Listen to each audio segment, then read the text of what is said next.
भाई एक लड़की की लाइफ में भी ना प्रॉब्लम्स ही प्रॉब्लम्स होती है। मेरी लाइफ की भी यही प्रॉब्लम है कि मैं शॉपिंग करने में बहुत बेकार हूँ। मुझे शॉपिंग करना अकेले बिल्कुल भी नहीं आता। यहाँ पर मैं अपने सूट की चुन्नी के लिए इतनी ज़्यादा परेशान हो रही थी कि मुझसे रहा नहीं गया। मैंने कहा दी आप ही चलो साथ में मेरे, तो फिर मैं दी को लेकर के निकल चुकी मार्केट की तरफ। तो गाइस इतना परेशान होने के बाद अगर आपको मार्केट जाते टाइम अगर जाम ना मिले तो ऐसा हो ही नहीं सकता है।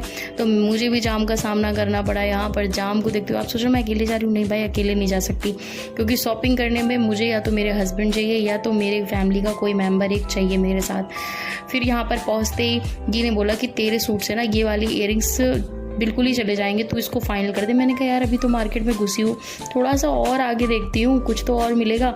और यहाँ पर मैं ना सिर्फ चुन्नी की शॉप देख रही थी कि कहीं से मुझे कोई चुन्नी की शॉप मिल जाए जिससे मैं अपने सूट की चुन्नी फाइनल कर पाऊँ। लेकिन फाइनली मैं एक शॉप में पहुंच गई जहाँ पे मैं खुद ही उनके गोदाम में घुस गई जा करके कि मुझे ना आप चुन्नी दिखा नहीं पा रहे हो अपने हिसाब की जैसी मैं चाहती हूँ। तो मैं खुद बहुत परेशान होने के बाद मैंने एक चुन्नी फाइनल करी जैसी मैं नहीं चाहती थी। मैं कुछ अलग लुक चाहती थी लेकिन जो मिला सो मिला। फिर उसके बाद मैंने ईयरिंग्स फाइनल किए जो मुझे यहाँ पे बहुत अच्छा कलेक्शन ईयरिंग्स का दिख रहा था। फिर उसके बाद मार्केट आओ पता से ना खाओ और दीदी के हाथ के पैसे मत दिलवाओ। ऐसा हो नहीं सकता मेरे साथ, तो मैं तो करती हूँ। उसके बाद फिर दीदी ने बोला आज एकाग्र का ना 6 मंथ बर्थडे है तो ऐसा करते हो उसके लिए भी कुछ लेकर के ही चलते जब मार्केट आए हैं। मैंने कहा बिल्कुल ले लो उसके लिए भी। तो दीदी ने कुछ फाइनल करने के बाद उसके लिए फिर हम लोग पहुंच चुके केक की शॉप में, जहाँ पे हम लोगों ने फ्रूट केक बोला था बट फ्रूट केक अवेलेबल नहीं हो पाया क्योंकि हमें बिल्कुल अर्जेंट चाहिए था। तो फिर दीदी ने सोचा कि क्या क्या फाइनल करें। इतनी ज़्यादा कन्फ्यूज़न होने के बाद दीदी ने तो पूरी दुकान में एक तरीके से धावा बोल दिया था कि भाई केक कलेक्शन अच्छा नहीं समझ में आ रहा है, कैसा केक रखते हो आप लोग, थोड़ा सा अच्छा रखा करो। लेकिन फिर फाइनली दीदी को एक केक उन्होंने ऐसा दिखाया जो दीदी को पसंद आ गया। दीदी ने फाइनल कर दिया वो केक। दी बोली ये तो बेस्ट है, ये फाइनल कर देते हैं। दी ने वो केक फाइनल कर दिया। फाइनल करने के बाद हम लोग घर के साइड निकल आए।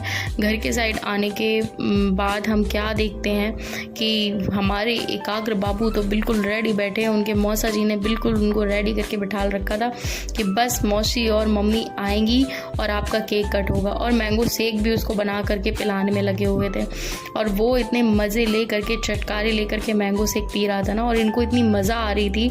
इनको लग रहा था कि क्या ही भाई बचपन में ऐसी हरकतें ज़रूर होनी चाहिए। और वो इस तरीके की हालत जो उसने की थी ना कि ये इनकी मौसा जी की देन है।